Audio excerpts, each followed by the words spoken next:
Sir, one of the issues that was raised was about the price of coal and of petroleum. I must submit that the coal price has been recently raised because of the fact that we had to enter into the National Coal Agreement, which casts a burden on the exchequer to the tune of rupees 200 crores every year. In fact, even the costs of input have also gone up. Having regard to these two factors, we had to take a very painful decision of increasing the coal price. Otherwise, the industry would have suffered like anything. On the petroleum side, the position as it stands is that there is no doubt, as in fact, honorable members had made observations that while production has gone up, prices have also gone up. In fact, sir, in another context, I have given details to this house itself that if you compare the prices of petroleum with the prices as prevailing in various international markets, our prices are still cheaper.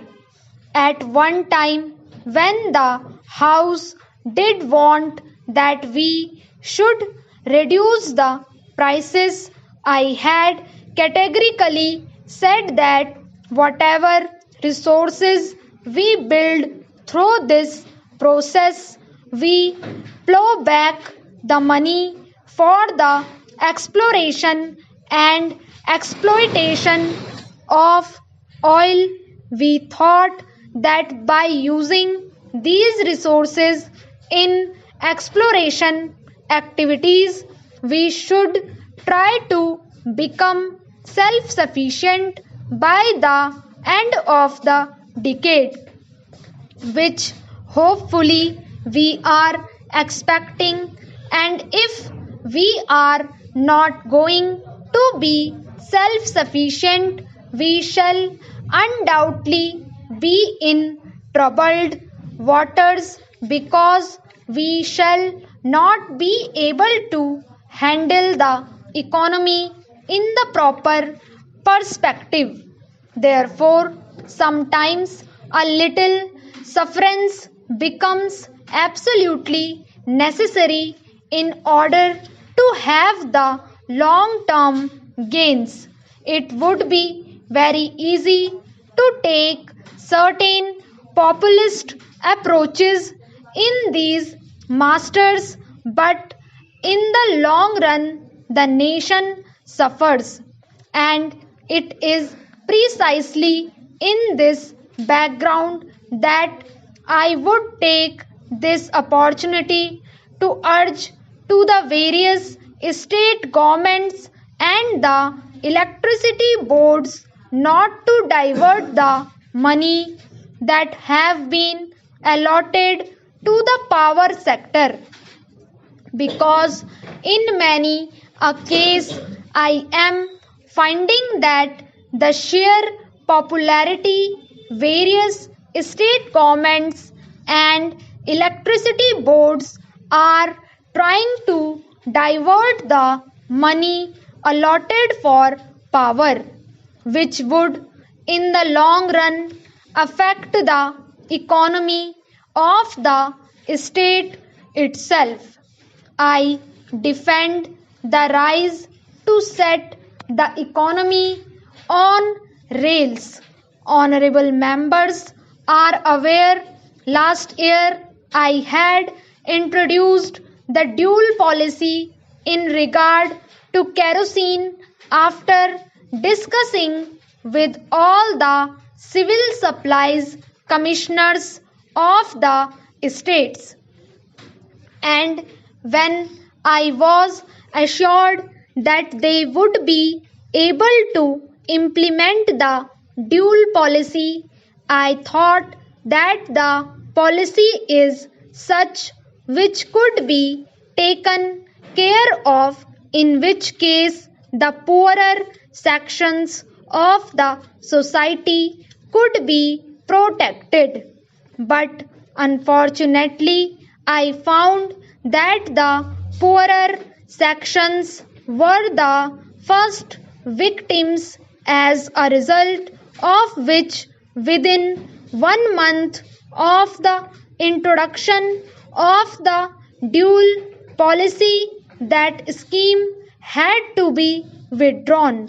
In fact, I myself stood in Bangalore in the queue, and I found that the poorer people were not being given, and the dealer said that the quota that was earmarked in the levy system has already been exhausted, and it was very difficult to find out which quota was what because of the distribution system not being strong.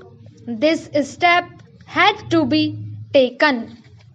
Many honorable members has been making a complaint from time to time that there had been adulteration of kerosene with HSD because of the fact that there is a disparity in prices. It is true, I concede that I am aware that about 19 to 20% of kerosene goes in the adulteration with HSD. I have been requesting the state government to take care of it, notwithstanding the fact that every quarter we go on increasing the allocation of kerosene to the states. Much of the kerosene is going towards adulteration, and I have been trying to impress upon the states that we have to import kerosene and that quite a large amount of foreign exchange is spent, while in the case of petrol we are absolutely self sufficient. In the case of kerosene, we have got to import, and this I have been trying to impress that we cannot employ the price mechanism that often advocated, so that the adulteration of kerosene with HSD does not take place, because that would create more problems. The moment we increase the price of kerosene, it affects the ordinary man.